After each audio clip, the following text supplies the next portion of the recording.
Hello, welcome back to our podcast, Health Unscripted on your path to vitality. Today we are going to talk about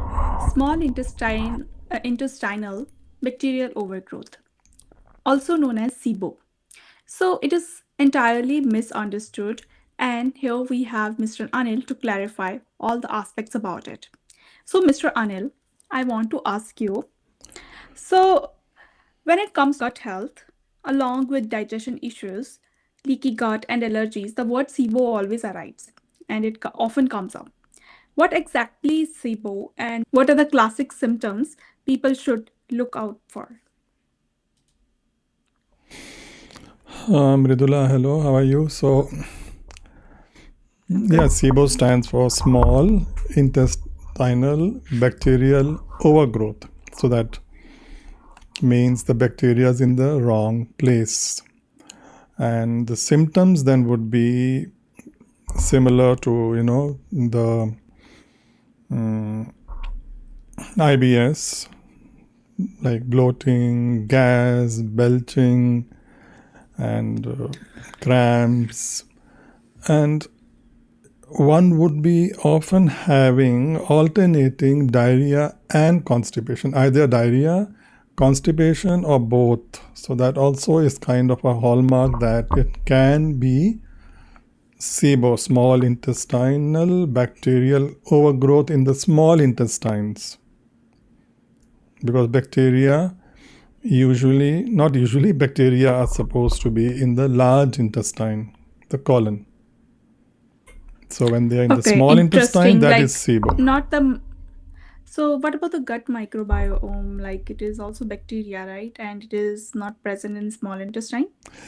The gut bacteria is 99, means majority is present in the large intestine, end of the Okay, digestive tract, the colon, not in the small intestine. Very, very less in the small intestine. Very few strains, or very less.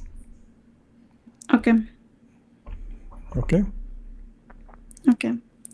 So that list of symptoms is common. So what exactly is happening inside gut for SIBO to occur? Why do these bacteria move where they shouldn't be? Why do the bacteria move up? Okay, so the bacteria could be coming in from what we are having every day, food. So that means if a stomach acid has become less than the optimal amount due to stress, due to aging, or we already having, let's say, problems, and we are not taking care, so it's becoming chronic. So then when the stomach acid, which is very important for protein digestion and also for stopping unwanted bacteria to come in, because the acid can kill them. So if the acid is less, so they could be coming in from the top part. Secondly, we have a system in a digestive tract known as migrating motor complex, MMC, or in simple words, housekeeping. That after you have done your kitchen work, what do? You clean, you see, then you do the next cooking. So same way when we are eating, after the eating is done, there's this kind of a sweep, kind of a cleaning, and any leftover food particles in the small intestine or any bacteria which would have come in, they are swept away by this movement, migrating motor complex, swept away down towards the large intestine. So when this mechanism gets slow, sluggish, due to again digestive issues carrying on for a long time, so the bacteria can be left there extra, and then they can multiply. Then acid, migrating motor complex, and if a person is having maybe diseases like Crohn's, ulcerative colitis, so there could be a lot of inflammation, and bacteria could be getting lodged over there and remaining in the small intestine. Or could be there's a valve where the small intestine ends and the large intestine begins. Begins. There's a valve, one-way valve, that the food is going down and digested food should not come back. So if there's lots of inflammation, chronic digestive issues carrying on, not being taken care of, so then we can have that valve, due to inflammation, could become slightly leaky and bacteria could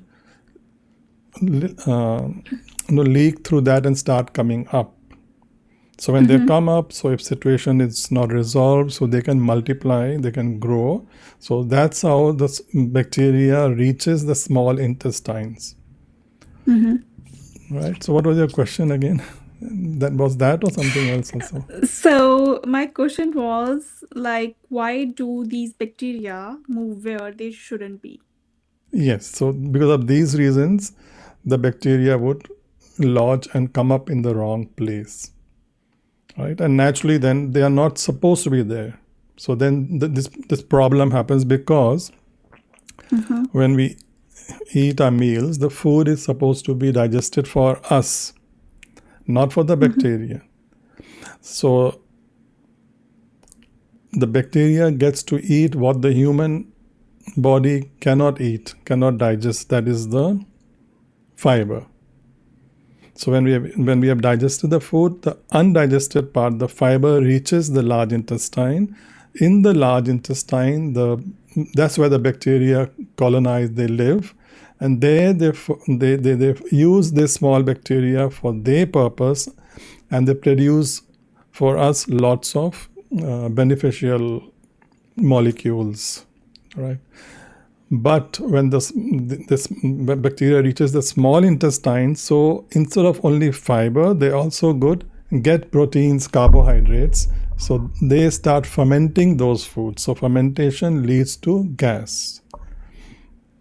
And strains go out of balance, and the opportunistic strains, which are harmful to us, they outgrow. In Right? small So intestine. that's how the symptoms start and the problems come. And that's how they reach the wrong place. Right? Okay. So well, that was insightful. So and it was very much clear. So if someone suspects SIBO, so what kind of tests they should undergo and what next steps they should be taking care of? One feels it's carrying on. Supposing you have eaten a large meal, let's say this afternoon, and now you have gas and belching. That's understood that you couldn't control, and instead of eating, maybe you love chapatis, instead of eating 3, maybe you ate 6 chapatis, right? So that can be the cause. But if it's carrying on for a long time and not resolving, then one could be having this situation. So then one has to go to the health practitioner because it has to be resolved properly. First step. So And he yeah. may or she may guide the person to do a SIBO test, SIBO breath test. So a SIBO breath test is one can do it at home also. You can get the kit and do it at home. As we just spoke, when the bacteria get food instead of fiber, they will ferment it and the gas and belching will happen. And undigested food won't reach the large colon, but naturally when we are eating, it's first landing up after our stomach in the small intestine, and bacteria is not supposed to be, the bacteria is there. So now how to test? So SIBO test is that you drink, which comes with the packet, glucose, and then you breathe out after some intervals, and the gas in your breath is measured. So if there is hydrogen present, that means yes, there's bacteria in the wrong place in your small intestine, and hydrogen would lead to, excess hydrogen would lead to diarrhea. And of course, those opportunistic strains, mainly E. coli, Klebsiella, so they will cause all these distressing symptoms and problems. And if there is more methane, so methane would lead to constipation. And methane is normally not from bacteria. It's from another family of organisms called archaea. So archaea don't have bacteria, and archaea don't have nucleus. The DNA is not in the nucleus. So then from methane we They come are to know it's. anaerobic and they are producing not carbon dioxide but methane. So then we would know, yes, we would know that they are making methane, and methane would lead to constipation. There could be both of them also. So it would be diarrhea and constipation. And so why? And then also hydrogen sulfide is also nowadays measured. So that would be a different strain.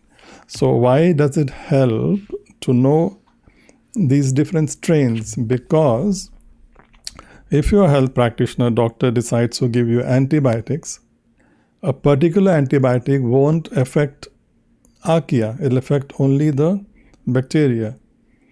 And another kind of antibiotic would be needed for bacteria, and it won't have any effect on archaea because the cell walls are different. The antibiotics are made to break through the cell wall. So that's why it becomes important to test instead of just guessing. And supposing we are talking about SIBO, there could also be small intestinal fungal overgrowth, C4. So all these new terms keep coming up.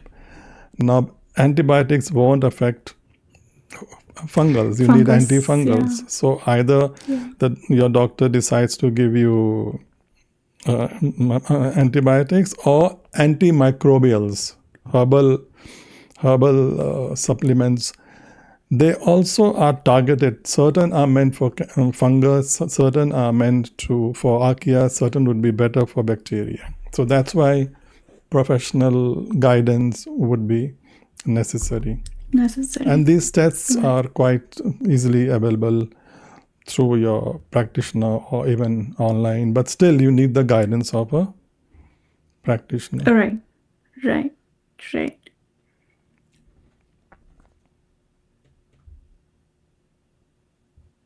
So beyond the breath test, are there any other tests which can shed light on SIBO?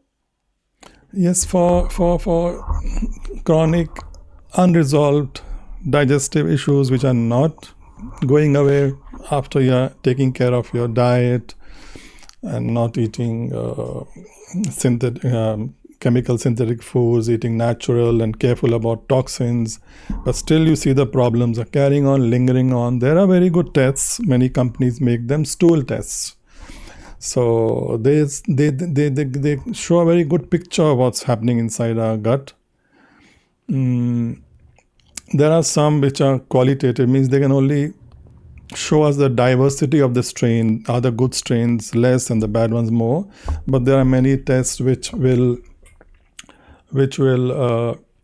be quantitative. They will count that in a gram of stool, how many billion or million the important strains are present. Are they more or less? So these tests will point out the diversity.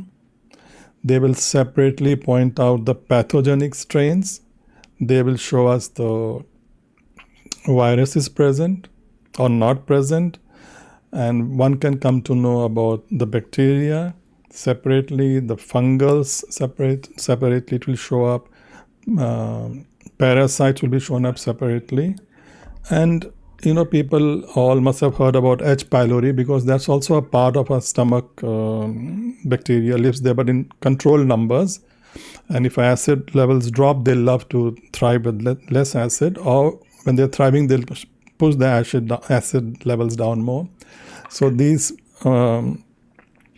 tests will also pick up if H. pylori is present or not above the threshold numbers.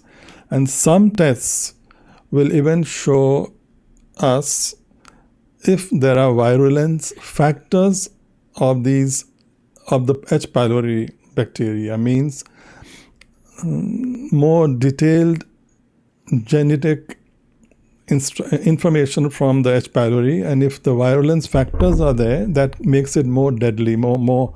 So one has to, your practitioner will understand that and take a more targeted approach. If they are having some virulence factors where they can evade normal therapeutic actions we take. So that also is shown separately. And if your practitioner is deciding to go for antibiotics, if that's necessary, so they can also be resistant to many antibiotics. So that also will be shown there in some companies. So that helps a lot. And besides that, what very important other markers we can see from this stool genetic tests, we need enzymes to digest a food. So normal tests, the enzymes from the pancreas which digest our food are picked up in the blood, but these gut tests also show enzymes present in the gut. Are they enough or are they less? The ones which would be digesting fat or carbohydrates, so they pick up separately. So that's very, very helpful. And they would also pick up from the gut itself inside inflammatory markers. So like calpo,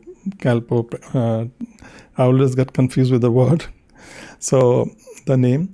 So that is a very important marker which can show us if there is inflammation present in the gut or not. So if it's present, means there is lots of immune activity, and it will also show IgA, means antibodies, globulin A, not from the blood, it won't pick up from, but from the gut line, inside the gut lining, if there's lots of immune activation going on. So it's giving a lot of insight, digestive markers from the gut, inflammation from the gut, and immune activation in the gut. And you may have heard, or we did a talk earlier on leaky gut, means the lining of the gut has become slightly porous to let unwanted, undigested food particles entering a bloodstream, or bacteria, or their dead end products, lipopolysaccharide, very, very highly inflammatory, entering. So if that is porous, there's a molecule, zonulin, that will also be shown, that is there excess zonulin or less. So very insightful.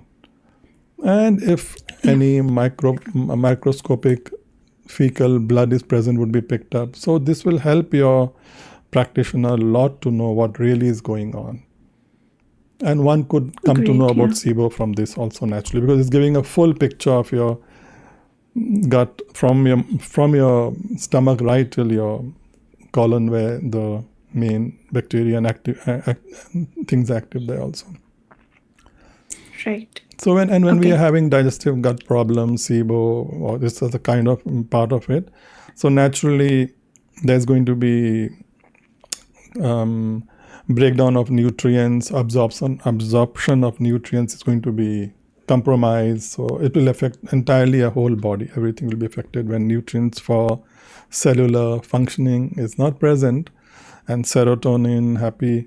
And also with when we spoke about the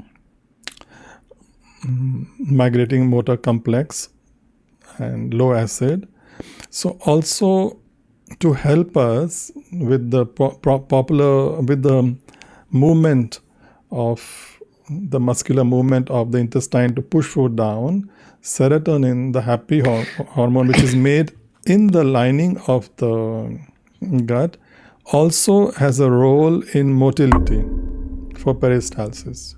So everything goes haywire, everything goes up and down. Right. So sometimes, often, if a practitioner feels this test expensive, but if he feels it's going to give a very clear picture, if the situation is very chronic for a very long time, the person is trying everything, then these tests do give a very clear picture to the practitioner as well to the patient, client, because they see and they can show it to their family, because it's very important. Friends and family after a while start making fun of people who have digestive problems. They say, you're always having belching, always having some problem, you're afraid to eat things, you're afraid to go out, afraid to dine with us. So that becomes a psychological problem for them also, right? So it's for everyone, so that then they can be more confident the problem is there and really need to take action, and I need support of my family. I need to, because these things take time. It's not overnight. 3, 4, 6 Right, months absolutely. to Yep. overcome and And balance. I believe like if the microbiome, gut microbiome is having some shape in the gut in a certain form, and it would be similar in the other family members who are living with that person, because they in the environment and the gut microbiome can be a picture of the other person's health as well. Maybe Yes, it may slightly change, but not like I think definitely, 95. because it's coming from Yeah. food, it's coming from contact, and after that it Yeah. depends on my immune system's resilience. But Mm-hmm. the family, of course, they are always in contact and touch, definitely. Yeah. Okay. Okay, that was helpful. So this was helpful for someone affected by this. So what are the essential steps to be taken care of for this particular problem, SIBO? You always ask me that question and always reply that we have to just go back from, we have to rewind everything. So when we said low stomach acid, so first the food should be clean and should be healthy.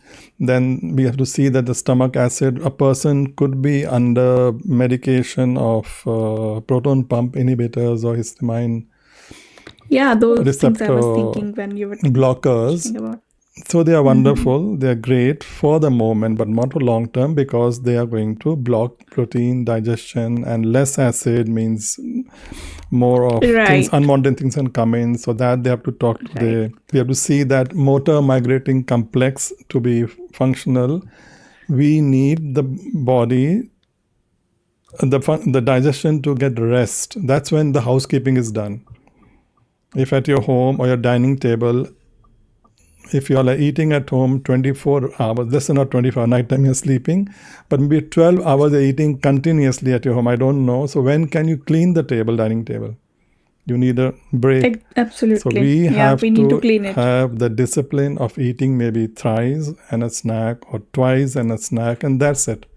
That's the time. Or when we are sleeping, fasting, automatic fasting, nighttime when we are sleeping, eating early and morning breakfast, not too early. So migrating motor complex is working, cleaning.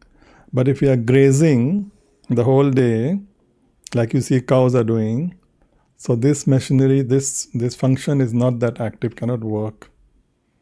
So, and after that, if you're having problems, digestion and all that, or there's some, I become allergic to something, I have to keep a food diary, make sure that for the time being I'm trying to avoid that. Otherwise, I'm over unnecessarily putting my immune system under strain, because they are going to react. So these are all the Right. steps, no, all the steps, and definitely it needs guidance, because we just saw from the test of hydrogen being gas, methane gas, and hydrogen sulfide gas that the solution is not one size fits all. If I really want to get Right. healed, I need to know exactly which strain is it. It is a fungus, or it is a bacteria, is it an archaea, or what is going on exactly. So my therapeutic probiotics, so whatever I'm taking, it's a process. And if this situation is going on, we know fermented foods are very good, but for them it's going to, SIBO will have problem with fermented foods, because the bacteria is sitting at the wrong place to digest and create more gas. So for them, although fermented foods are very good, probiotics might be very good, but for the moment they don't need till the culprits are found out, the cause is found out and resolved. So it's a step by Yeah, step because process. they are already fermenting it Yes. inside the gut. And then later Yeah. on comes the gut healing. If there's inflammation, so means gut has to be, if zonulin is present, gut has to be healed. So then there are certain L-glutamine, zinc, carnosine, certain substances which will help. So it's a Okay. process, but one Mm-hmm. can be healed. Right. Right. Okay. So Okay. okay, This was incredibly a clear and practical guide for the patients who are going through SIBO. And thank you for this insightful talk. Good. Thank you very much. Okay. All the best, everyone.